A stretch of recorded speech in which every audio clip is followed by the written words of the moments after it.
Hi friends, ఇవాళ చేస్తున్న item గవ్వలండి. Hot గవ్వలు అందరూ స్వీట్ చేస్తారు కదా. నేను ఇవాళ చేస్తున్నది హాట్ గవ్వలు.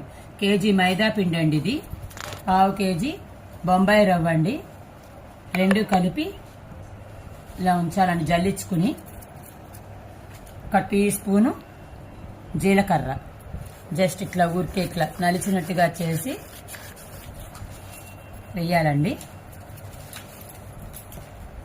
దానిలోకి టేస్ట్కి కారం ఎవరు తినగలిగినంత వాళ్ళు వేసుకోవచ్చు. నేను అండి కారం,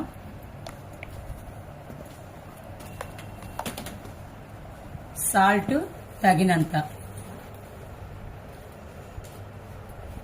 1.5 స్పూన్,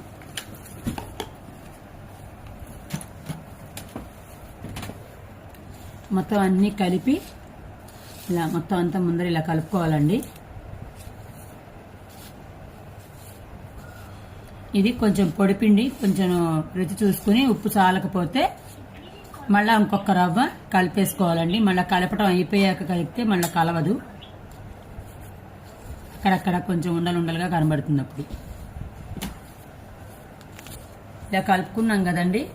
దీనిలోకి ఒక 100 గ్రాముల దాకా వేడి నూనె కానీ, వేడి నెయ్యి కానీ, వెన్నపూస కానీ, అందరూ నెయ్యి కానీ నూనె కానీ వేసుకోవచ్చు. ఇందులో అందరూ వేస్తారు. నేను కొంచెం వెన్నపూస కరగబెట్టి ఇలా కలిపానండి. నేను ఈ పొడిపిండిలో ఈ నెయ్యిని వేసేసి వెన్నపూసని కరగబెట్టిన దాన్ని వేసి ఇలా కలుపుకోవాలి మొత్తం ముందర.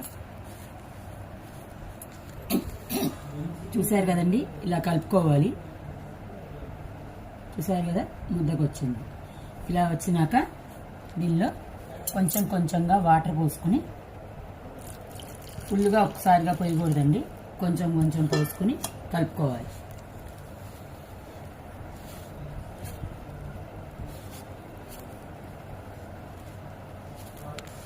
ఇలా మొత్తం అంతా కూడా ఉండ చేసుకోవాలండి.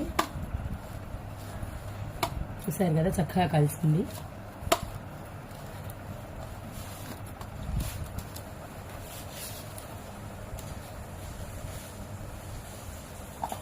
వెళ్ళాక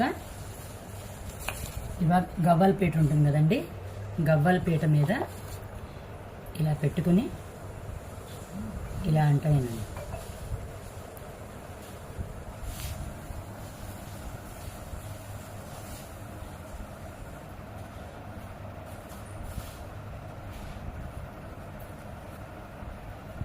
కొద్దిగా దీనికి కూడా ఆయిల్ రాసుకుంటే ఇంకా స్మూత్గా చేయటం అవుతుందండి. చూసారు కదండి, ఆయిల్ రాసుకున్నాను నేను.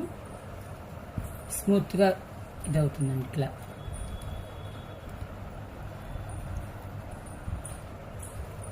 ఇంతేనండి.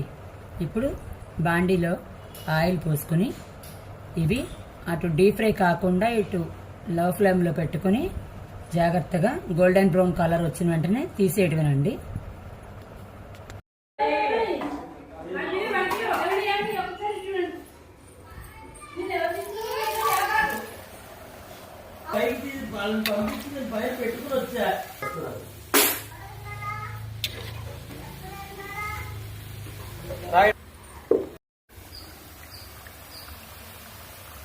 చూసారు కదండి, ఇందాక కలుపుకున్న పిండి ఇలా గవ్వల చెక్క మీద చేసుకున్నాము. ఇలా చక్కగా ఇలా వేగాలి. వేగాక ఇలా అనండి, క్రిస్పీగా చాలా నీట్గా వస్తాయి. అందులో ఒకటి వేసుకుని చూడండి ఎట్లా ఉందో చెప్పు.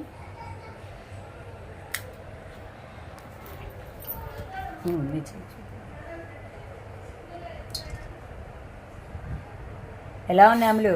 బాగున్నాయి. సూపరా? సూపర్ ఉన్నాయి. Thank you.